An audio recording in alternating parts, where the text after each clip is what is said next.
Now, most controversial thing I have to talk about is lack of diversity as my fourth lesson. Now, all of the things I've been aiming at are kind of trying to drill down to the real cause. Like we're paying attention to the wrong things. Why? Because we're worried about partisanship. We aren't getting things done very quickly. Okay, that's not really a lesson. Why? Because we're paying attention to urgent things instead of the important things. We are not anticipating the bad outcomes that could happen. Why? Well, because we have this bias towards optimism and opposition to negativity that's stopping us from looking at this. I didn't figure this out until the end. I wrote this book, started writing in 2014, kind of as Islamic State is now overrunning Iraq. All the things I was doing when I was there in 2004, they're happening again. Fallujah, Mosul, Samarra, Tikrit. I mean, it's actually worse than when I was there before. And I'm thinking, wow, I was there. I was working on this stuff. And it's worse now than it was then. Like, is this my fault? Like, what happened here exactly? How did this all come to pass? And I laid all the stuff out, and it's still like, but why? Why did we do so badly? Because we did. We did. And I can answer a question about that later on, but we did. We did not do this very well. And part of it was we did not have any understanding or empathy for the enemy's point of view. We treated the enemy like what I guess the kids call non-player characters. We thought we would always be the focus of the war. So we assumed that what the Iraqis want to do is they want to influence our election, right? I mean, that's what they're all about. They care about the Iraq. Most Americans don't care about American elections. The Iraqis do not care about the American elections. And I don't think and it's not like John Kerry was campaigning on, I'm pulling all the troops out. He just said, I'll do it smarter than George W. Bush. Like, okay, I mean, maybe. His debate performance didn't suggest he really knew what was going on either, but that's okay. We did not understand what they were doing. If you've ever seen The Fog of War with the Earl Morris documentary about Robert McNamara, see it. It's fabulous. It's also something he brings up with Vietnam. I actually led a professional military education while I was in Iraq. Yes, another urgent distraction from what I was doing was I was assigned to develop a film screening of this. It's a good thing to do, but like, okay, sure, boss, I'll watch this movie over and over again and develop a lecture about it. That's at least in my skill set. Just as we didn't understand where the Vietnamese were coming from, and to jump ahead to currently, do we understand what the Ukrainian perspective is? Do we understand the Russian perspective? I'm not sure we do. Not that we're at war with them, but we're trying to negotiate peace. We didn't understand the Iraqi perspective. I was running around trying to find any primary information I could. There was something called the Baghdad Mosquito that was open source intelligence translated, kind of like the early bird, but for Baghdad. Is very helpful. I would try to find Iraqis that I could talk to and get information. Sometimes I get yelled at for talking to Iraqis too much, but that was what I had to do. But I didn't really have any real on-the-ground understanding of this. And even if we had academic understanding, I don't think that would have helped much. But what I came to realize over time was everybody in the strategy office, with two exceptions I'll talk about, one of them is visible here, we were all very highly educated white men who'd been very successful in our careers. And we're all from countries that have been very geopolitically successful. There were some Brits. Brits are a very geopolitically successful country. There was a Dutch Marine working with us, also a pretty successful country, and all of that. Where anybody worked on counterinsurgency or anything like that, it's always on the side of opposing the insurgents. Civilian here, Gunner, did something in Central America. They still won't tell me exactly what he did, but he was against the insurgents. Colonel Story worked. He's stationed in Northern Ireland.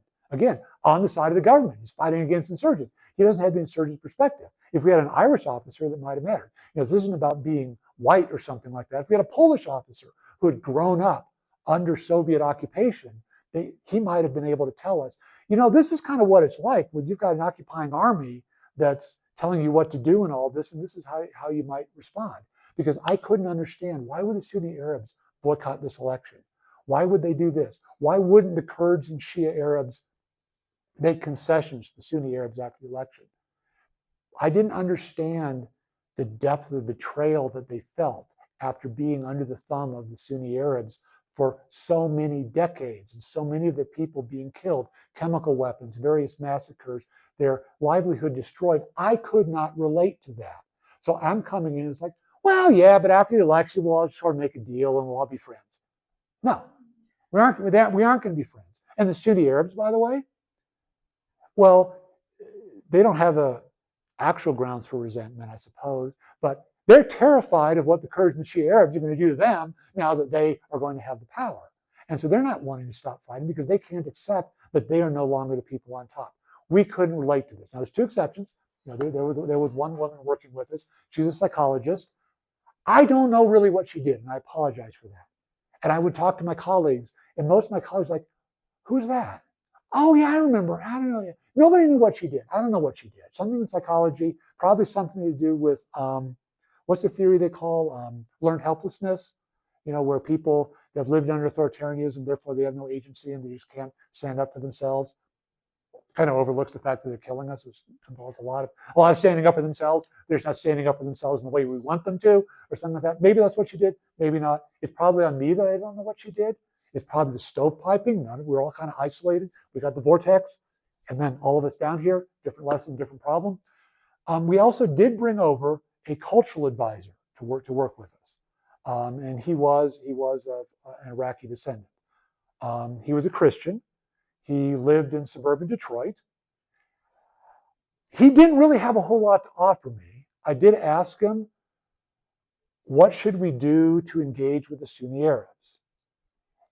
And his response was, after staring at me for a while, he yelled, chop off their heads.